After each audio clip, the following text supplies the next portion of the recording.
Naalala mo pa ba ang gabi ng Disyembre noon? Yung tagpong ayaw mo matapos. Yung sandaling pinagmamasdan mo lang sila. At doon mo nakikita kung gaano kayo kasaya. Mga pangyayaring gustong gusto mong balik-balikan kahit sa pinakasimpleng araw. Kahit simpleng handa lang ng nasa mesa, basta't sama-sama kayo.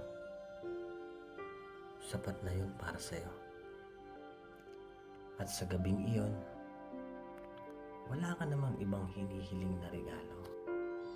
Hindi bagong gamit, hindi papuri, hindi pasasalamat, kundi isang salitang hirap bigkasin at itanong ng mga mahal mo.